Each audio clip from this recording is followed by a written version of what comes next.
Pendant des jours, les juristes, notaires, chercheurs, opérateurs miniers, membres des communautés locales et de la société civile s'épanchent sur une problématique d'actualité: l'interférence du code minier et les codes fonciers dans les processus de délocalisation des communautés locales et concessionnaires fonciers dans les sites miniers. Selon le président de la Corporation des techniciens notaires du Grand Katanga, l'ENACTI ASBEL est une plateforme créée depuis 1993 pour accompagner les réformes de la gestion foncière. Celui-ci affirme que sa structure forme un réseau national de professionnels spécialisés dans les notariats fonciers engagés pour une gouvernance moderne, inclusive et sécurisée des terres. La Corporation des notaires de l'ENACTI reste un cadre de concertation et de réflexion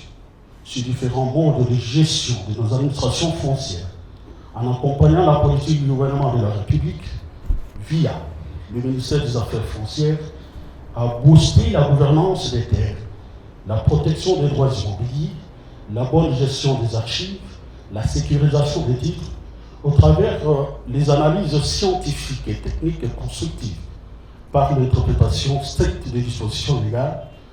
tant constitutionnelles que réglementaires.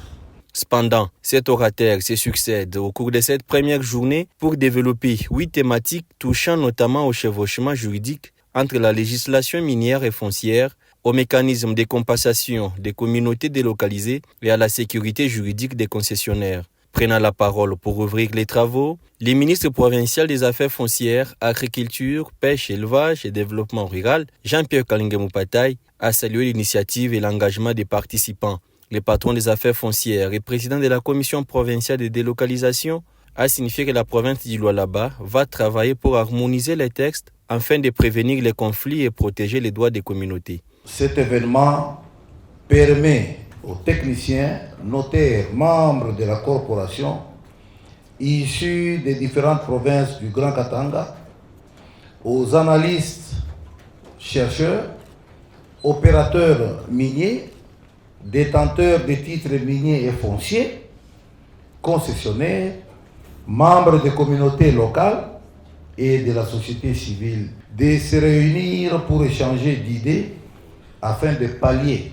aux différents questionnements liés au thème soulevé dans le programme de ces assises. Ces assises se poursuivent ce samedi 26 avril avec des ateliers techniques, des débats de fonds et l'adoption d'un cahier de recommandations. À Kolwezi, la gouvernance foncière va désormais s'écrire à plusieurs voix entre praticiens du terrain et décideurs politiques.